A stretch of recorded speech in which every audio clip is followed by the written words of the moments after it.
والسنه اللي فاتت لو حضراتكم تتذكروا كنا دايما نشيد بادائه، ولما مستواه نزل قلنا له ان انت مستواك نزل، وقلنا له ان هنا على الهوا ان مستواك نزل. خلينا ناخد نجم نادي الزمالك محمد ابراهيم. ازيك يا محمد والف مبروك للفوز النهارده. الله يخليك يا استاذ حضرتك وسلام على ضيوف حضرتك. الله يخليك. لا انا لسه ما جاليش ضيوف، انا قاعد لوحدي. محمد يا حبيبي انا عارف ان انتوا لسه مخلصين. محمد يعني هنا من خلال ميدان التحليل الفتره اللي فاتت طلبنا الكابتن حلمي الحقيقه وله كل احترامه الحقيقه ان هو ان محمد ابراهيم لازم يكون موجود خلال الفتره القادمه. النهارده الحمد لله محمد ابراهيم بدا المباراه، ضيعت جون كان سهل جدا وبعدين رجعت احرزت هدف التعادل لنادي الزمالك. قول لي بتفكروا ازاي خلال الفتره اللي جايه يا محمد؟ لا كابتن الحمد لله النهارده على النتيجه، الحمد لله على الاداء. الماتش اللي فات كنا مدين عاملين اداء كويس، اللعيبه كلها ادت اداء كويس، بس كان في بعض الفرق كنا بنوصل كتير بس ما فيش توفيق اللي احنا نجيب. بس الحمد لله النهارده وصلنا برضه كتير، يعني احنا بنوصل كتير ماتشات بنضيع كتير، والماتش اللي فات ضيعنا كتير قوي، الماتش ده وصلنا كتير وجبنا 4 اجوان. فده يدل لك ان احنا فرقه كويسه، اي حد بيلعب يبقى كويس. كابتن احمد عيد لاعب، شيكابالا لاعب، كابتن احمد حسن، محمد ابو اي حد بيبقى موجود يا كابتن بيأدي بقى كويس ويبان بشكل كويس. نعم. ان شاء الله الفتره المخاض البطوله خلصت، وان شاء الله الفتره الجايه ان شاء الله هنستعد بقى مع الناس اللي ان شاء الله الصفقات الجديده مع الناس الموجوده ان شاء الله نرجع تاني للفرقه تاني، الفرقه ترجع ان شاء الله الفرقه تاني، وان شاء الله نقدر نفرح الجمهور اللي احنا الفتره اللي فاتت يعني شربنا فرحهم شويه، بس غصب عننا والله الظروف صعبه شويه، وان شاء الله نقدر الفتره الجايه اللي احنا نفرح جمهورنا الزمالك.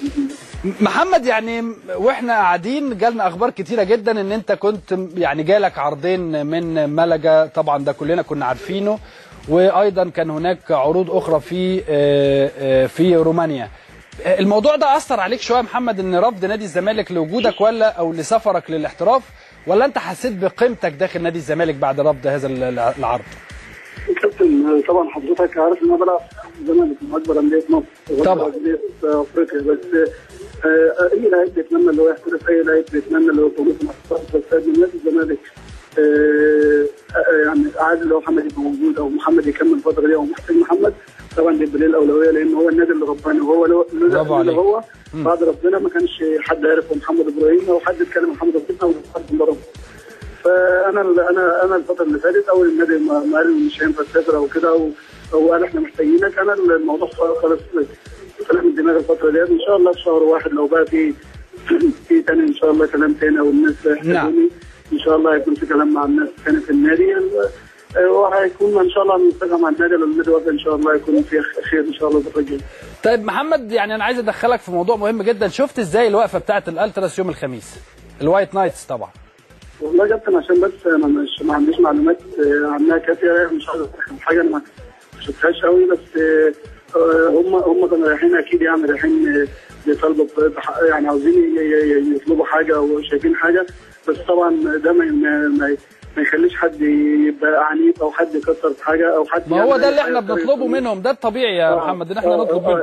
لازم كل واحد يلتزم اللي هو الصح، بس انا مش عارف بصراحه عشان بس يا كابتن ما تدخلش معايا، مش عارف مين اللي عمل عنف في الموضوع ده، فانا مش عاوز اتدخل في حاجه انا مش عارفها، بس اتمنى ان شاء الله زي ما قلت لحضرتك انا لعيب داخل نادي الزمالك، اتمنى ان انا اسعد نادي الزمالك، لان انا بلعب في كيان ما بلعبش باسم حد او اي حد، انا بلعب كيان نادي الزمالك. نعم كيان نادي الزمالك لازم يحترم مهما كان مين جواه ومهما كان بيلعب فيه ومهما كان بيشجعه، لازم كان الزمالك يحترم. محمد متفائل بضمك الفتره الجايه للمنتخب، خصوصا ان خلاص 180 دقيقه ويتحقق حلم 90 مليون مصري ان شاء الله الى التاهل لكاس العالم؟